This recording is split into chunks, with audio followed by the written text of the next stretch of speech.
you so much. Okay. Thank you. I didn't realize how big and large it was. Let me park my car real quick. I got this. Oh, bitch, you don't know how to park. Oh, I just right here then down. Walking back in. Bitch, I need to clear my head. Damn. And then I bought this, thinking that it could be turned sideways too, girl. I wouldn't trust it. You hook it onto where the AC blows out at. When you need to blow it on hot air, it overheats your phone. Oh, whatever. Oh, let me turn this lights off. Just got off work, so I'm gonna enjoy my cookie dough milkshake.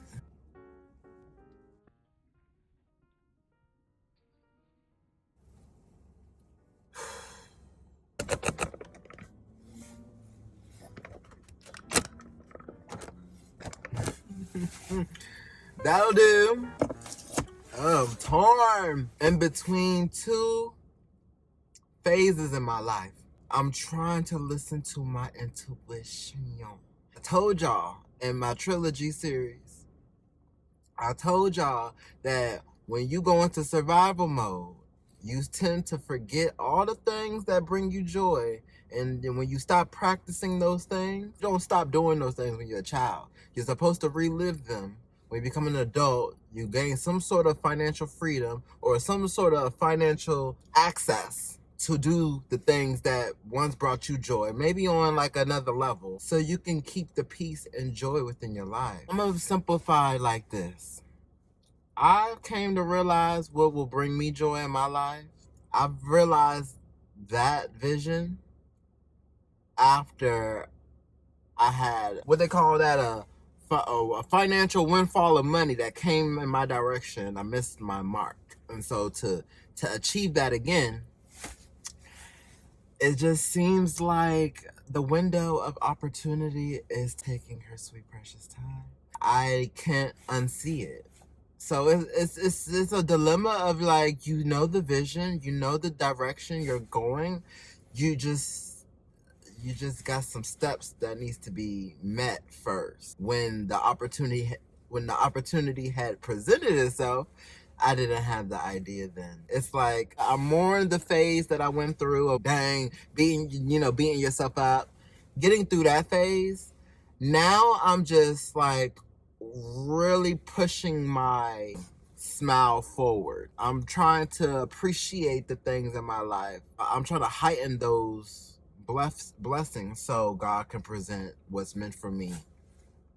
And the more I dwell, the more I've realized that I'm like, oh, it's more time that it's going to take for me to achieve. It's like, yeah, it's a little dilemma. I'm going to just call it a dilemma. Mind you, my job requires me to be joyful and cheerful to others. It's not one of those independent jobs. I'm in the mall, guys. I gotta present myself with a friendly attitude. I'm so not one to fake the funk anymore, even though that's what we have to do in this world. We gotta like fake it till we make it, they say. I just don't like doing that. I just don't like doing it no more. I've been faking it. I haven't been making it. I made it to a certain phase in my life where I'm content with, content creating, getting back to what I love doing. That phase have been met. I thought I lost my grip with it, but just the same way you put it down, you can pick it right back up. Now, I'm trying to meet the phase where it is that I'm getting on a plane and it's taking me somewhere that I ain't been before, but that's been calling my name. I don't want to put too much out there to the universe. I want that to stay between me and God, but I don't want to miss my mark again. I can't afford to.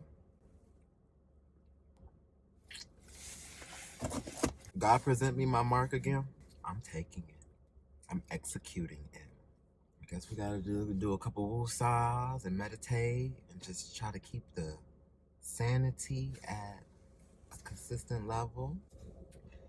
But anywho, finna go home and call it a day. Later.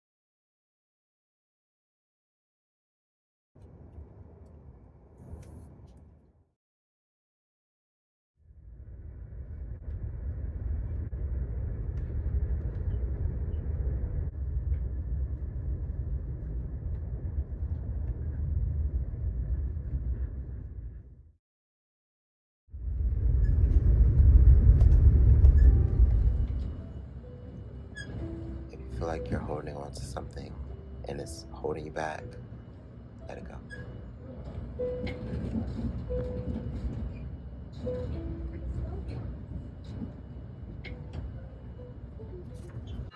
Y'all, I'm over here going through my drawings, like the very first drawings I ever done when I was a little boy. I am cackling over here. I used to write what the characters were saying, like like a dialogue. I just want to read a little bit because I'm gonna make a video. The way I used to pay attention to detail, even as a little boy. Like, listen, where you going? I met someone. Don't tell me you met someone under the sea and you gonna tell your mom that you are going to Riri or Mel House and go. Dang, it's like you read my mind. Tammy, you can't stay down there tonight. You don't know how much danger you can get in. This is a good boy. He gets straight A's and help his mother. And did I tell you he the prince? That means his dad is the king under the sea. They call him King Clam. I just pulled the camera because I was like, I was cackling at. They call him King Clam. It's supposed to be me right here, y'all. That's me. This is my story that I've my very first story I drew. Like out of all the stories I've drawn, I create the characters, I create what they do, I draw what they look like, I draw their family, and then I create the storyline. So this is super cute to look back on. Oh, these little mermaids. I've been all about mermaids since I can remember. And for me to want to relive it to this modern day, this is who knows what year this was. I was a little boy drawing these stories like this, writing this stuff. Like, all right, laying on the bed.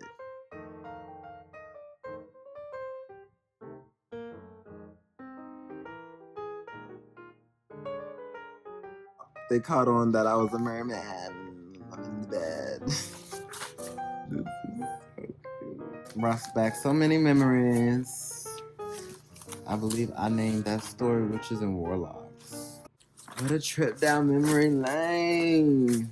This piece right here, I'm gonna frame it because it's literally like, and it's on a fax document from Davita. My very first art I ever drawn when it was like the storyline stuff. Like this is the very first piece. I want to frame it. It goes to the story, so I'm gonna put it. I'm gonna leave it out for now. Cause that was so cute. Over here organized and just ran into that, so that's so cute.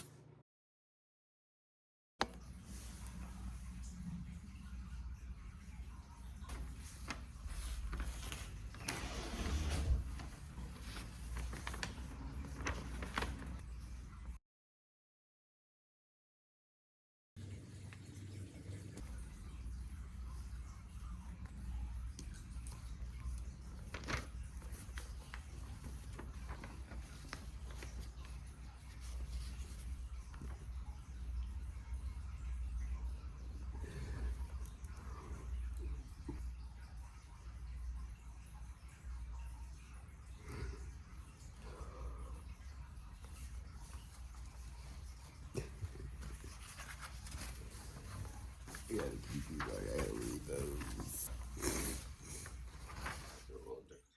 Let's brighten things a little bit.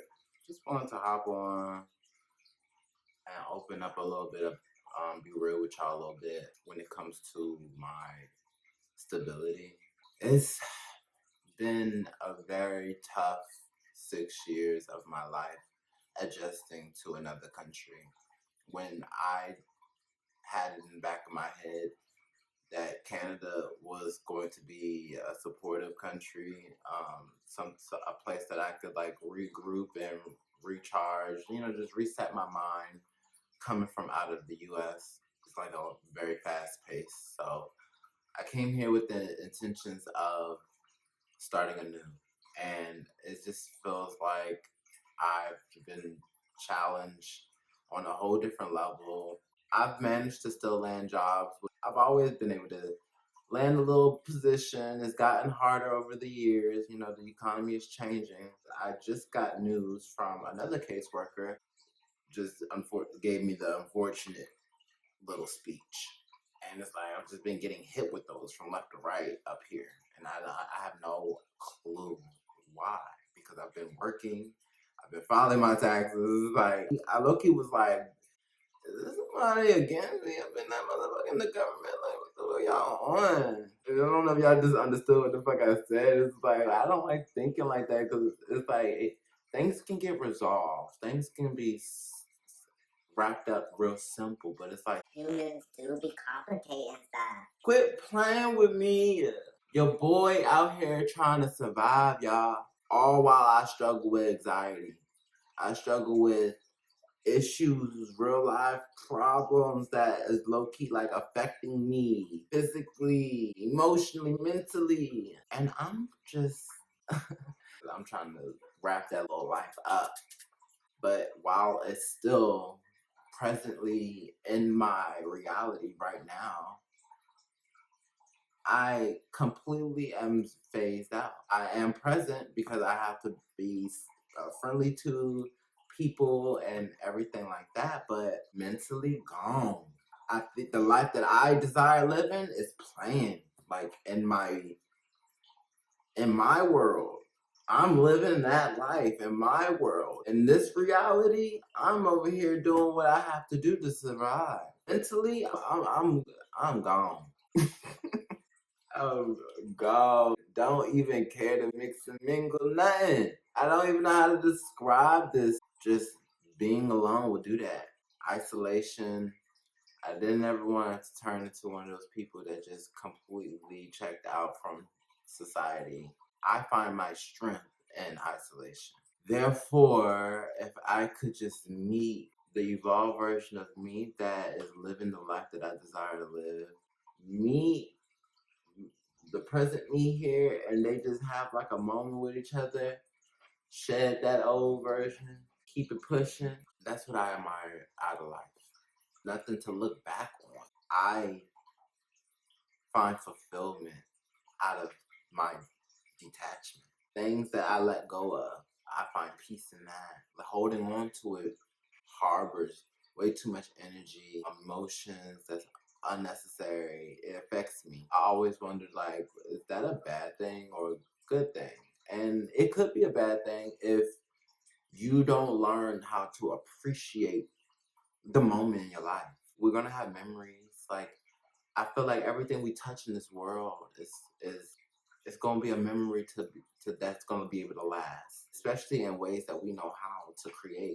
We can make a very lasting impression emotionally and physically.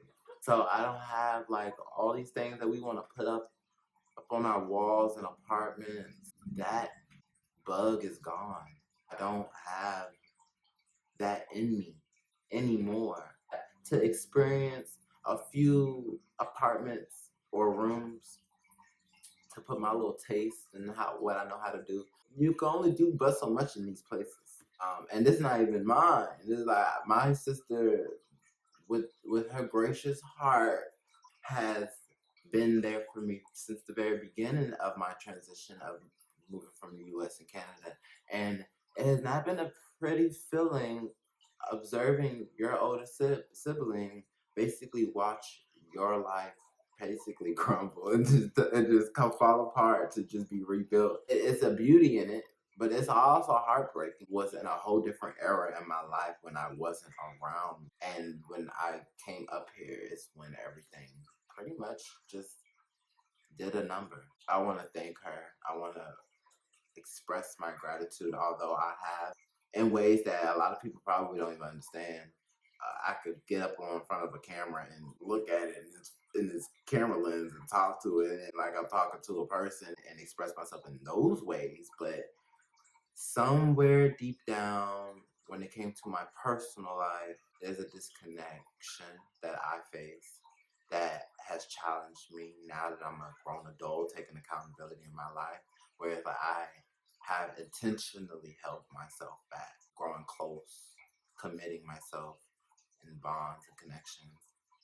And it's a defense mechanism that stems from being abandoned. And I don't talk about it because I don't ever want someone to feel sorry for me. I like to transmute that pain to something beautiful. So I realize with me, it takes me to ponder on stuff for a while to express how it made me feel. If I initially say how it made me feel, you would think that I'm mad, or you would think that I'm hurt. And it probably is some hurt and pain in there a little bit, but to initially speak on it, yeah, that never worked out for me. I sit with stuff. Not just because I'm harboring it, or because it's like I'm making sense. I'm picking it and dissecting every aspect of what went down, and that's just, I don't know. They they be describing Aquarians, and that's why I just love my sign, because we're known to do that. If you believe in astrology, there's some truth characteristics about how Aquarius operates after they've been hurt, not before. Oh, because you get the most authentic version of us. If there's no sign of hurt in that Aquarian, oh, you want them around. I'm not even capping just because it's my sign, or basing off my experiences. I had a natural knack at being able to pour into someone and and visually see what could work for them. And it's like, you don't have to take my advice, but you might want to. And it's just because it's like we seers or whatever, or visionaries, you know. About to forget my point. I pop up here and we'll start talking for. Okay, yeah. Complaining about this government. These things are happening for me, not to me. I believe that. That's why my course changes a lot. Because what I don't see right now is something so much bigger than I could probably equate and imagine of obtaining just around the corner. Just by the way, I just been rejected. It's not a pretty feeling, but I'm learning to accept it. And I'm gonna stop it here because I've been rambling for a second. I'm not going to walk with fear in my heart, but it also is challenging me to be a little bit more ahead of myself, a little bit more head focused, prepared for everything. I think that 6 years did me did me well in the man that I have turned into. Kind of impressed, not gonna lie. Once I like pump this back, you see how this little room up in this shirt like that? When that get filled up, then that's when we're gonna be stepping into a new physical version of self. But Spirit definitely tapped me on the shoulder. I with no hesitation. I looked in the eyes of Source and met him halfway. You have to. You can't look at him in the eyes and then look away. You can't believe and then be weary. No, it don't work that way. It's like a trust fall. You might think you know how it's gonna turn out, but you're not gonna truly know how things going to turn out until you make action. A thought mixed with action. The heart starts bumping quicker. The anxiety feeling starts bubbling up. And that is what is stopping us.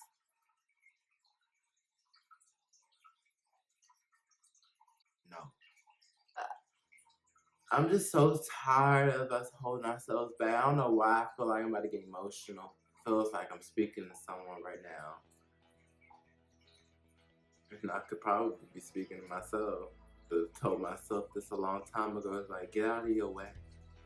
You are in your own way. Because the world is hurting. It feels so overwhelming. But I don't know. I can't let God down. All these non-believers, what y'all days be consistent of, but mine be looking like this a lot. Mix of emotions. Feel that. brush it off like it ain't real. We need people to feel. We're not robots. Bro, it's like it almost doesn't feel real.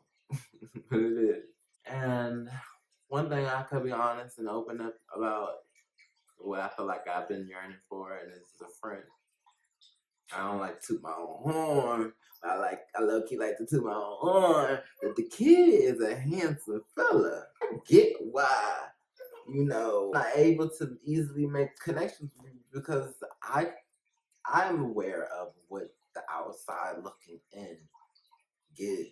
How someone can look at me, probably be attracted, and then show that. I don't operate that way. I can find you attractive and completely keep it neutral. I just don't think people's eyes connected to that complex in that brain. That challenges like what your eyes see first is deceiving. They could be physically attractive, yes, but it's like you don't understand how this person's brain works. That's how you need a connection to be in order to go to any basis with someone. That is how challenging dating is going to be for you. Sorry, not sorry, because it's low key keeping you safe from whoever that is not meant to be in your life. A lot of people out here that is not right in the head. I just did that. And I'm one of them, so stay away from me. I ain't playing. Your boy done been through a couple roads. Had to make a couple U-E's. Not only a couple U-E's, but a couple curves. I ain't gonna turn around, I'm just gonna go right around y'all. I'm not trying to cuss on this series. I swerve around you. Yeah, because there's nobody getting in my way. I just said I was gonna ramble, now I'm about to go on a tangent. When it comes to the government, when it comes to these friends, so God. And it comes to these men, so God. When it comes to family, I have a little bit of a softer spot when it comes to the title of family because, hey, God, He knew what He was doing when He designed your boy. So I can't even question what came before me. I can only question who I am going to decide to be moving forward with that information. And with that being said, I hope y'all take what you will from that message. I guess come along with me in incorporating a few of the things that God rejects from my life.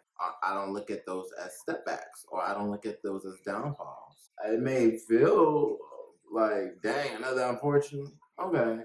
But when you get to that stage, like, it's just brushing off, like, all right. It's like, yeah, you're meeting the phase where it don't burn you no more. That is because it's true when they say God's rejection is God's protection, which you can't see. You get it? You feel me? What you can't see, He sees. That's it, and that's all.